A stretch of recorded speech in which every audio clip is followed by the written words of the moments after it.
प्यारे बच्चों, आज मैं आप लोगों को कक्षा 11 के हिंदी काव्यांजलि का प्रथम अध्याय जो कबीरदास जी का साखी है, इस साखी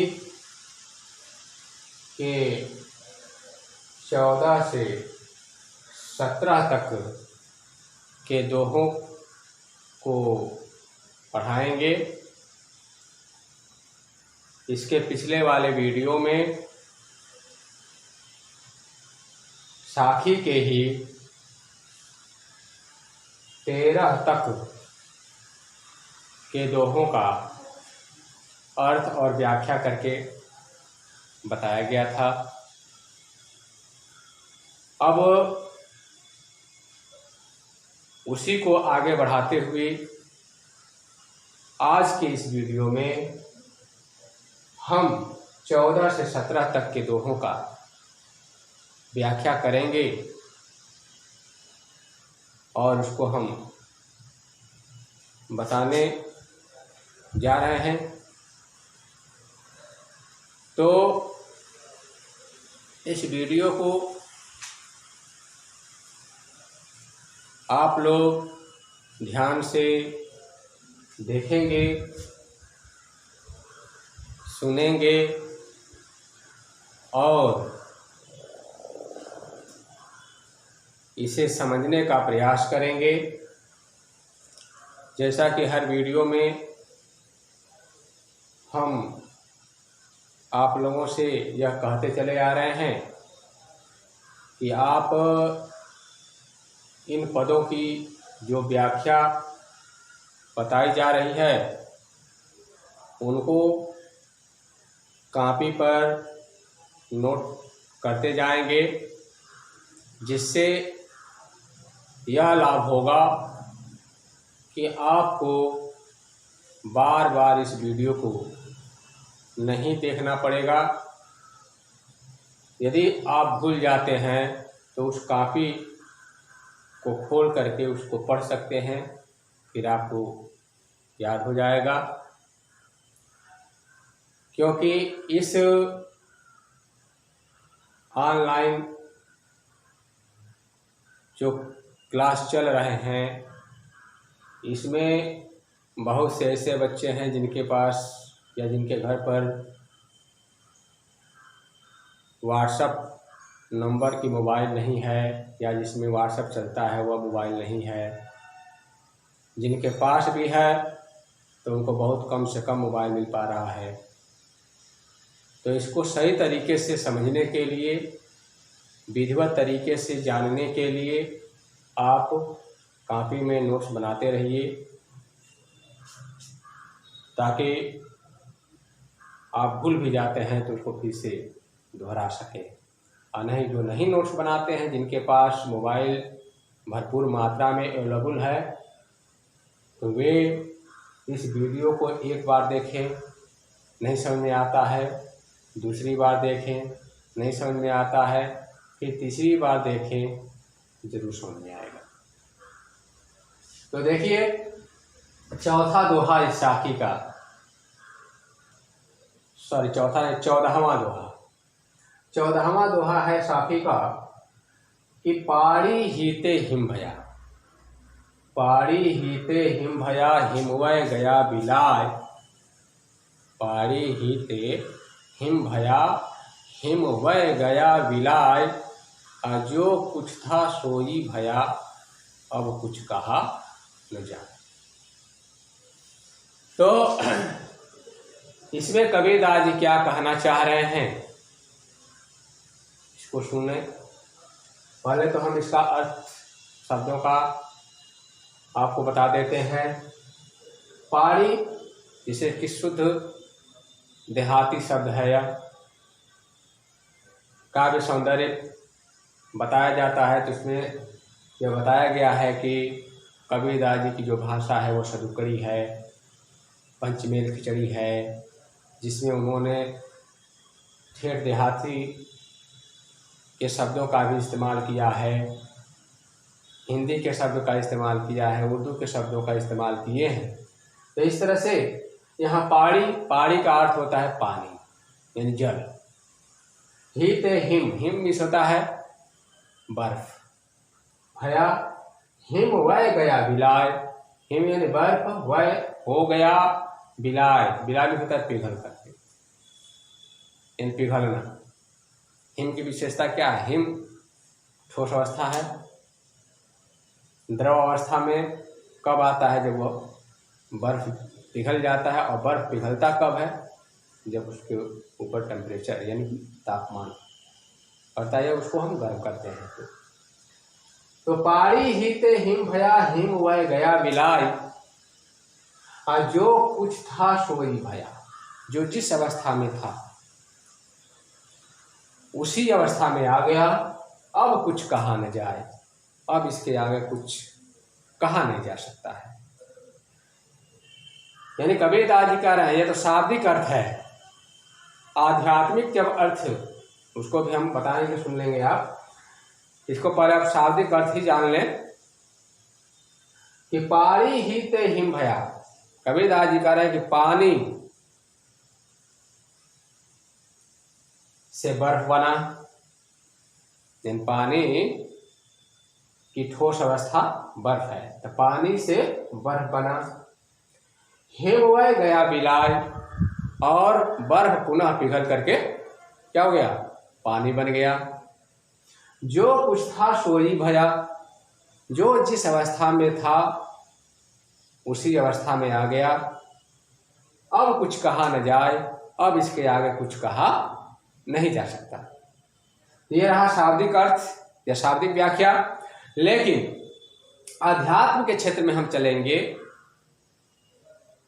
तो यहां पर आत्मा और परमात्मा की बात कही गई है। आत्मा और परमात्मा की बात कही गई है।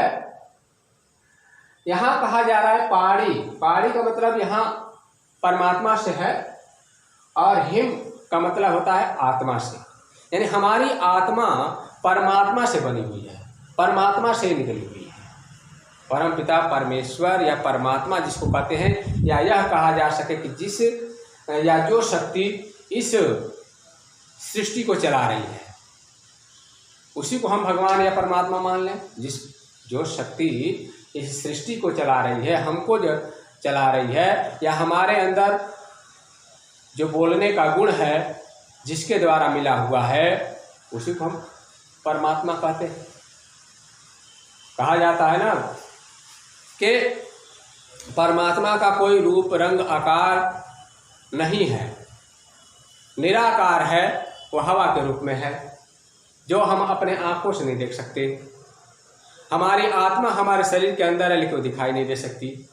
उसी प्रकार परमात्मा भी है, लेकिन उसको हम देख नहीं पा रहे हैं। इसी ने तो कहा है कि जहाँ तक हम अपने साधारण नेत्र से, जहाँ तक या अपने नेत्रों से जहाँ तक हम इस प्रकृति में देख सकते हैं या देख लेते हैं, वहाँ तक हम हैं। वह सभी वस्तुएं जो नश्वर है, या वहाँ तक हम हैं, लेकिन जहाँ से हमको दिखाई नहीं देता है वहीं पर परमेश्वर है। आप जाइए देख लीजिए।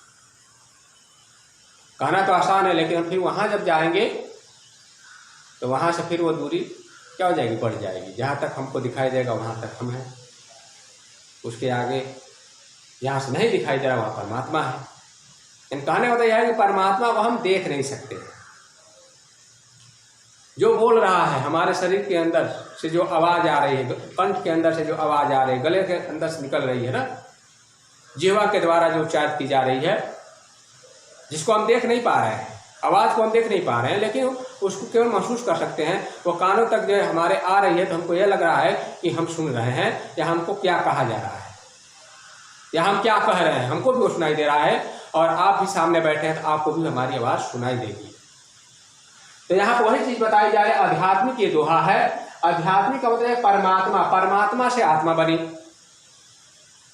यानी परमात्मा ने आत्मा को पृथ्वी पर भेजा, हिम वय गया विलाय। इस पृथ्वी पर आने के बाद, अपना जीवन जीने के बाद, जैसे ही शरीर हमारी पुरानी हो जाती है, वह आत्मा हमारे शरीर को क्या कर देती है? छोड़ देती है। शरीर को छोड़ दे और छोड़ कर कहाँ चली जाती है, फिर परमात्मा में विलीन हो जाती है। तो वह जो कुछ था सोई भया। तो यहाँ जहाँ से वह आत्मा आई थी, फिर वह हमारी आत्मा जाकर परमात्मा में विलीन हो जाती है या हो गई। अब उसके आगे कुछ कहा नहीं जा सकता, क्योंकि संसार की यही यथार्थता है, संसार की यही सच्चाई है कि जीव का जन्म होता है। जिस जीवधारी के शरीर में उसकी आत्मा का प्रवेश कर जाए, जिस जीवधारी के तन से उसका जन्म हो जाए, लेकिन फिर वो क्या हो जाता है, उसकी शरीर जो है निर्जीव हो जाती है। आत्मा अजर अमर अविनाशी और पुनः जाकर जहाँ से आई जाती है, फिर परमात्मा में जाकर विलीन हो जाती है।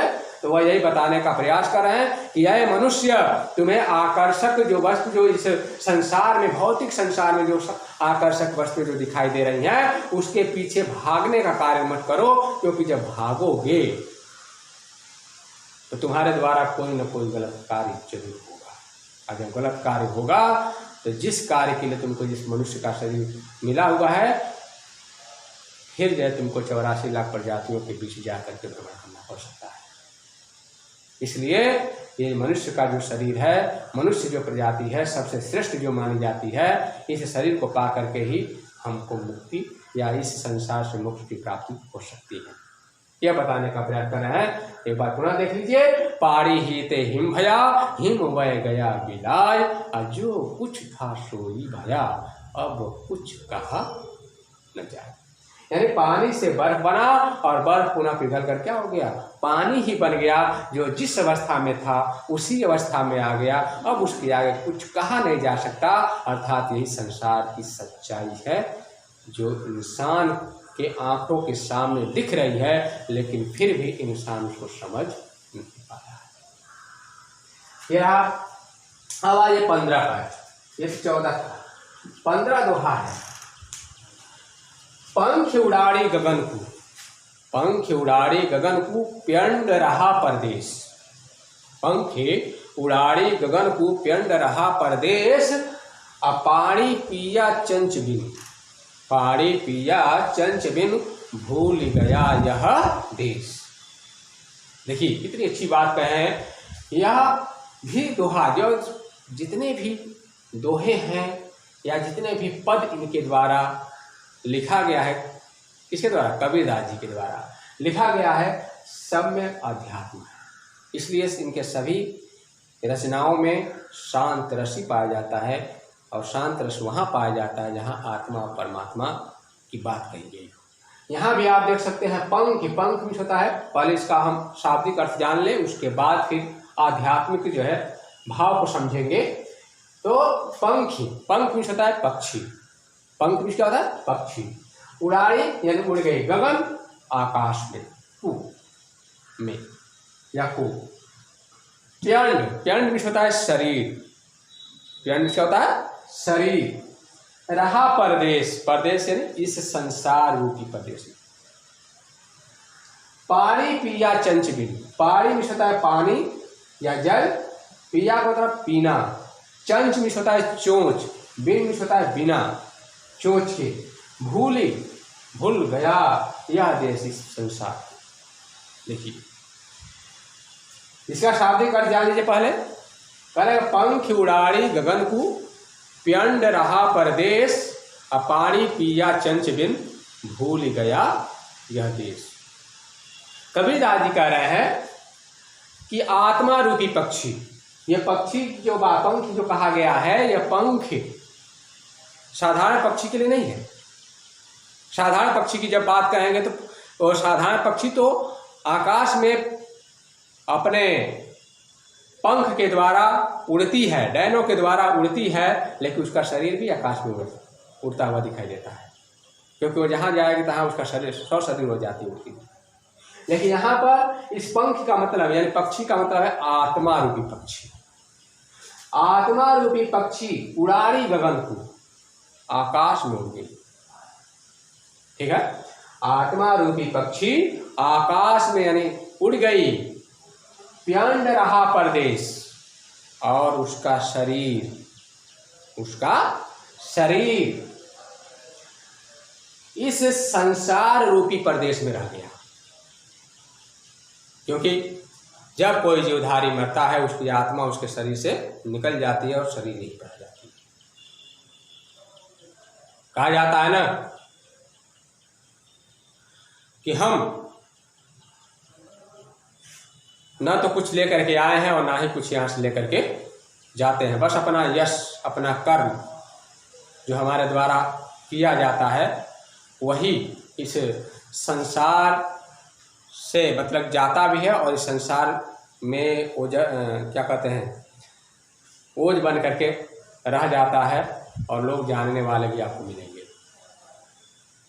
तो यहाँ क्या कह रहा है कि पंख उड़ाड़ी गगनतु, यानी आत्मा रूपी पक्षी आकाश में उड़ गया और उसका शरीर इस संसार रूपी प्रदेश में ही रह गया। पानी पिया चंच बिन, उसने बिना चोंच के, क्योंकि आत्मा कोई चोंच नहीं है। अब पक्षी का क्या होता है, चोंच, जिसका जो मुख होता है ना, मुख, पक्षी का जो मुख होता है उसे हम चोंच कहते हैं। तो उस आत्मा का चोंच नहीं है। कहा कि पानी पिया चंच बिन, यानी वह आत्मा जो है बिना चोंच के ऐसा क्या पिया, पानी, कौन सा, साधारण पानी की बात नहीं कर रहा है, ज्ञान रूपी जल, ज्ञान रूपी जल बिना चोंच के पी लिया। और पीने के बाद जब उसको ज्ञान मिल गया तो इस सुंदर देखने वाला जो दिखाई देने वाला जो संसार है, उस संसार को वह सदा के लिए क्या हो गया, भूल गया। जैसे देखिए, पंखी उड़ाड़ी गगन को प्यंड रहा परदेश, अब पानी पिया चंच बिन भूल गया यह देश। देखिए कितनी अच्छी बात लिखे हुए हैं। कह रहा है कि आत्मा रूपी पक्षी आकाश में उड़ गया और उसका शरीर इस संसार रूपी प्रदेश में रह गया। उसने बिना चोंच के ज्ञान रूपी ऐसा जल पी लिया कि इस संसार को, वह संसार रूपी देश कह सकते हो, को सदा के लिए भूल गया। यानी कहने का तो यह है कि कबीरदास यहाँ अध्यात्म के रूप में बताने का प्रयास कर रहे हैं कि हमारा जन्म तो यहाँ पर होता है। जन्म लेने के बाद जब हम अच्छा कर्म करते हैं, हमारा कर्म अच्छा होता है, तो एक बार जब हमारी आत्मा हमारे शरीर से निकल जाती है तो शरीर भले ही हमारा इस पृथ्वी पर आ जाता है, जिसका लोग दाह संस्कार अपने अपने धर्म के अनुसार करते हैं, लेकिन वह हमारी आत्मा जब सारे कर्म अच्छे कर लेती है, अच्छे कर्म करने के बाद जब हमारी आत्मा निकलती है तो जा करके परमात्मा में विलीन हो जाती है। फिर दोबारा वो वापस लौट करके नहीं आती है। यानी कहने का मतलब यह है कि सदा के लिए भूलने से मतलब यह है कि जन्म मरण का जो सिलसिला चला आ रहा है उससे वह मुक्त हो जाती है और फिर वह संसार में लौट करके नहीं। तो ये रहा 15। ये पुनः देख ले कि आत्मा रूपी पक्षी आकाश में उड़ गई और उसका शरीर इस संसार रूपी प्रदेश में रह गया। उसने बिना चोंच के ऐसा ज्ञान रूपी जल पी लिया कि संसार को सदा के लिए ही क्या हो गया, भूल गया। अब आए 16। पिंजर प्रेम प्रकाशिया, पिंजर दिया है, पिंजर प्रेम प्रकाशिया अंतरि भया उजास। पिंजर प्रेम प्रकाशिया अंतरि भया उजास, आ मुख कस्तूरी मह मही बाणी फूटी बास। देखिए बहुत अच्छी रचना है इनकी, या इस दोहे का बहुत ही अच्छा तरीके से उन्होंने रचना किया है। कह रहा है पिंजर प्रेम प्रकाशिया, पिंजर मीन्स होता है शरीर, प्रेम प्रेम का, प्रकाशिया प्रकाश, अंतर मीन्स होता है आत्मा या शरीर के अंदर या भीतर, भया उजास, उजास मीन्स होता है उजाला, मुख कस्तूरी महमही, मुख कस्तूरी नामक सुगंधित पदार्थ से महमही लबालब यानी भर गया। बाड़ी फूटी वास, और बाड़ी में होता है मुख से निकलने वाला वचन क्या अच्छा ही निकलने लगा, या हमारे मुख में जो है कि अच्छे वचन का ही वास होने लगा। देखिए क्या कहना चाह रहे हैं, कह रहे पिंजर प्रेम प्रकाशिया अंतरि भया उजास, अमुख कस्तूरी महमही बाड़ी फूटी बास। कबीरदास जी कह रहे हैं कि मेरे अंदर गुरु के द्वारा या मेरे शरीर के अंदर जब प्रेम रूपी प्रकाश हुआ, या जब मैं परमेश्वर के प्रति प्रेम रखा, तो मेरे अंदर ज्ञान का प्रकाश हुआ, और जब ज्ञान का प्रकाश हुआ तो मेरा शरीर या मेरे शरीर के अंदर या आत्मा के अंदर क्या हो गया, उजाला हो गया। मुख कस्तूरी महमही बाड़ी फूटी वास, और जब हमारे आत्मा के अंदर ज्ञान का उजाला हो गया तो मुख कस्तूरी, मेरा जो मुख है वह कस्तूरी नामक सुगंधित पदार्थ से महमही भर गया। और जब वो सुगंधित पदार्थ से भर गया तो मेरे मुख के अंदर अच्छे वाणी ही निवास करने लगी, अर्थात मेरे मुख से अच्छे वचन ही निकलने लगे। कस्तूरी एक ऐसी गंध है जो हम बता दें कहाँ पाई जाती है। कस्तूरी एक ऐसी गंध है जो हिरण के नाभि में पाई जाती है, जो हिरण के नाभि में पाई जाती है, और वह हिरण उस सुगंध को अपने नाक से महसूस तो करता है, उसको भी वह गंध जो है कि महसूस होता है कि कहीं से गंध आ रही है, लेकिन वह समझ नहीं पाता है कि कहाँ से गंध आ रही है। उस गंध को पाने के लिए वह हिरण क्या करता है, इधर से उधर दौड़ लगाता है, भागता फिरता रहता है कि काश वह सुगंध जहाँ से आ रही है वह चीज़ हमको मिल जाए। तो यहाँ वही चीज़ यहाँ बताने का प्रयास कर रहे हैं कि हम परम पिता, अध्यात्म जो है मतलब यह है कि हम परम पिता परमेश्वर को पाने के लिए, परम पिता परमेश्वर को पाने के लिए अपने अपने धर्म के अनुसार अपने धार्मिक स्थलों पर जाते हैं कि हमको वहाँ मिल जाएंगे, लेकिन ठीक उसी प्रकार हम समझ नहीं पाते हैं जिस प्रकार यह हिरण अपने नाभि के अंदर बास रहने वाले कस्तूरी को समझ नहीं पाता और उसको पाने के लिए दौड़ लगाता है व्यर्थ इधर से उधर, उसी तरह हम नहीं समझ पाते हैं कि जो परमात्मा, जिस परमात्मा की खोज में हम इधर उधर दौड़ लगा रहे हैं, उस परमात्मा का रूप तो या वह परमात्मा तो हमारे शरीर के अंदर ही है। हम शरीर के अंदर खोजने का प्रयास नहीं करते हैं, और जब खोजने का प्रयास नहीं करते हैं तो हमारे मुख से अच्छे वचन निकलने के बजाय जो है कि बुरे वचन निकलते हैं, क्योंकि हम परमेश्वर को जब नहीं पाते हैं तो हम उनके प्रति जो है हमारे अंदर ईर्ष्या या कह सकते हो वैमनस्यता का भाव आ जाता है। इसलिए इन्होंने बताने का प्रयास किया है कि जब हमारे शरीर के अंदर प्रेम का प्रकाश हुआ तो हमारा या हमारी जो आत्मा है उस आत्मा के अंदर ज्ञान का उजाला हो गया, और जब ज्ञान की उजाला हो गया तो मेरा जो मुख है वह कस्तूरी नामक सुगंधित पदार्थ से लबालब भर गया, और जब सुगंधित पदार्थ से भर गया तो मेरे मुख से अच्छे वचन ही निकलने लगे, मेरे मुख में जो है अच्छे वाणी का वास होने लगा। ठीक है, तो ये रहा 16। 17 है, देखिए 17 में क्या है। 17 है नैना अंतर्यावतु, नैना अंतर्यावतु ज्यो हौ नैन झपेऊ, ज्यो हौ नैन झपेऊ, आना हौ देखो और कु, ना हो देखो और कु, और ना तुझ देखन दे। कह रहे क्या कि नैना अंतर आवतु ज्यो हो नैन झपेव, ना हो देखो और कु, ना तुझ देखन दे। देखिए इसमें क्या है, मैं इसके पहले वाले वीडियो में जब जीवनी बता रहा था उसके बाद कुछ दोहे पढ़ाए तो उसमें मैंने आपको बताया था, एक दोहा आया था जो कि इसके पिछले वीडियो में मैंने पढ़ाया था कि उसमें पढ़ाते समय आपको बताया भी था, कई विरहन को नीच दे, कै आपा दिखलाए, 8 पहर का दाझड़ा मुँह पे सहा न जाए।